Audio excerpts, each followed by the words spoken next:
इस क्वेश्चन में देखिए आपको बताना है the correct increasing order of stability of the complexes based on del naught value is. तो ये आपको कॉम्प्लेक्सेस दिए हुए हैं और आपको बताना है इनका स्टेबिलिटी ऑर्डर। तो सबसे पहले आपको इनमें क्या करना है,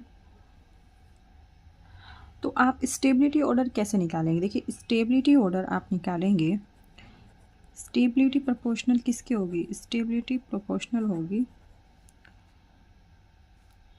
इन्वर्स ऑफ CFSE। जितनी निगेटिव में क्रिस्टल फील्ड स्टेबलाइजेशन एनर्जी होगी उतना ही आपकी स्टेबिलिटी ज़्यादा होगी। तो आपका क्रिस्टल फील्ड स्टेबलाइजेशन एनर्जी कैसे निकालेंगे, सबसे पहले आप इनकी क्या करें, इसमें यहाँ पे ऑक्सीडेशन नंबर निकाल लें। तो फटाफट निकाल लें। तो देखो इसके x मानेंगे, x यहाँ पे x, ये -6 इजकल टू -3। तो ये कितना होगा, यहाँ पे Mn यानी मैंगनीज की आ जाएगी +3। इसी तरह कोबाल्ट की आपकी आ जाएगी +2, आयरन की भी आपकी आ जाएगी +2 और यहाँ पे आयरन की ऑक्सीडेशन नंबर आ जाएगी +3। ऐसे निकाल लेंगे। फिर आप देखिए, फिर आपको पता है जो डी ब्लॉक एलिमेंट्स होते हैं, डी ब्लॉक एलिमेंट्स कैसे होते हैं, ऐसे। ये आपके सारे आपके 4D सीरीज़ के हैं। तो ये हो गया, ये आपकी सीक्वेंस होती,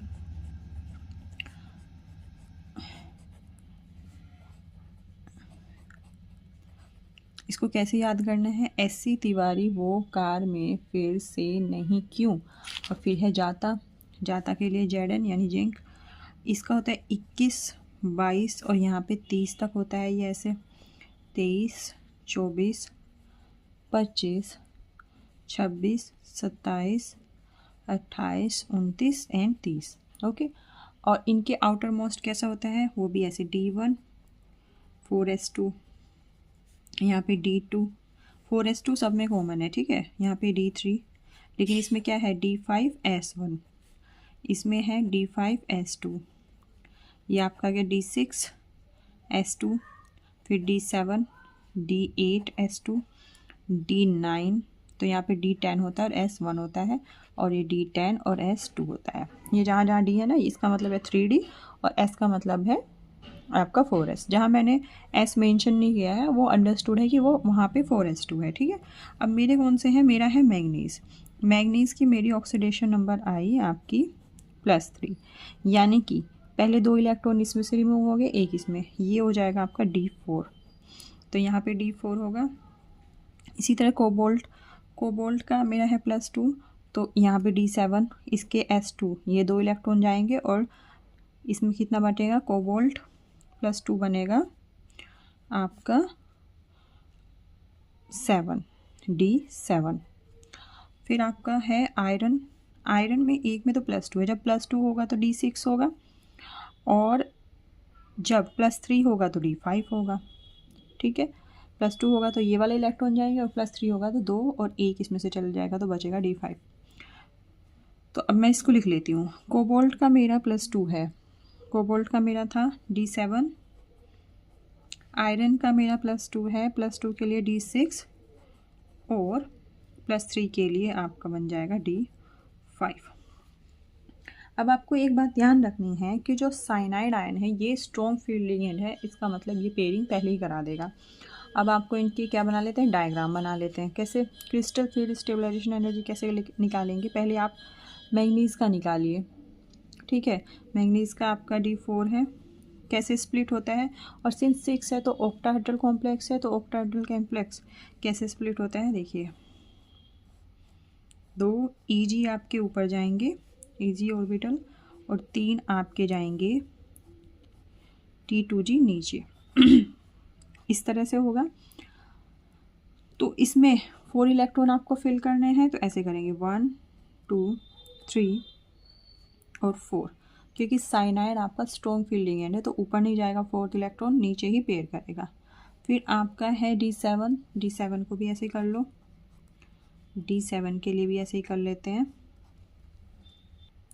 D7 फिल कर लीजिए, सबको आप ऐसे फिल कर लो फटाफट, 1, 2, 3, 4, 5, 6, 7, इसमें आप कर लो 1, 2, 3, 4, 5, 6। इसमें कर लो 1 2 3 4 5। ठीक है, अब आपको निकालने हैं इसकी इन सब की क्रिस्टल फील्ड एनर्जी। तो ये आपको पता है ये बेरी सेंटर होता है और यहाँ पे आपका नीचे जो होता है ये होता है 0.4 और ऊपर जो है ये होता है 0.6। ऐसे ही कर लेंगे सब में। ठीक है, एक में करके दिखा देते, तो सब में यही है। तो नीचे की तरफ कितने इलेक्ट्रॉन हैं, और नीचे वाली वैल्यू नेगेटिव में होती है और ऊपर वाली पॉजिटिव में होती है। तो नीचे की तरफ आपके हैं 4 इलेक्ट्रॉन 1 2 3 4। तो 4 माइनस 4 इंटू 0.4 इंटू डेल नॉट, और ये 0.6 के साथ जो आपका होता है ना, ये आपका होना चाहिए पॉजिटिव, लेकिन ऊपर तो कोई इलेक्ट्रॉन है नहीं, तो ये हो गया 0। ठीक है, तो ये हो जाएगा 4 4 ज़ा 16, ये हो जाएगा -1.6 डेल नॉट। ठीक है, फिर इसमें देखिए इसमें 6 है, तो 6 की मल्टीप्लाई आप 0.4 से करो, तो ये हो जाएगा 6 4 ज़ा 24, 2.4 माइनस के 2.4 डेल नॉट। ओके, ये मैंने निकाला आपका D6 का। अब D7 में निकाल लो। इसमें देखो दोनों हैं, तो इसमें 6 के साथ तो आपका ये आ जाएगा -0.4 इंटू 6 और प्लस आपका इसमें एक इलेक्ट्रॉन है तो प्लस 0.6 इंटू 1, और ये हो जाएगा 6 4 ज़ा 24, तो -2.4 प्लस 0.6, ये आपका बचेगा -1.8 डेल नॉट, क्योंकि ये सारी वैल्यू इसमें है आपकी डेल नॉट में। फिर आप D5 के लिए निकाल लीजिए। D5 के लिए तो 5 है इसमें, तो 5 इंटू -0.4 डेल नॉट, इसकी वैल्यू आ जाएगी -2.0 डेल नॉट। तो जिसकी सबसे ज़्यादा नेगेटिव है वो सबसे स्टेबल होगा। तो D6 वाला सबसे स्टेबल है। तो D6 वाला कौन सा है आपका? D6 वाला थर्ड है। तो थर्ड की स्टेबिलिटी देखो सबसे ज़्यादा किस में, एक ही ऑप्शन में है थर्ड सबसे ज़्यादा स्टेबल, तो ऑप्शन नंबर 3 ही करेक्ट है। बाकी आप मैच कर लो। थर्ड के बाद फोर्थ होना चाहिए, फोर्थ यानी D5 वाला, राइट। -2.4 के बाद -2.2 है, -2.0, राइट। फिर आपका सेकंड होना चाहिए। सेकंड है मेरा, सेकंड वाला मेरा है D7। D7 का मेरा कितना है -1.8, और उसके बाद फर्स्ट इसका आया -1.6। तो इसका ऑप्शन नंबर 3 एकदम करेक्ट जाएगा।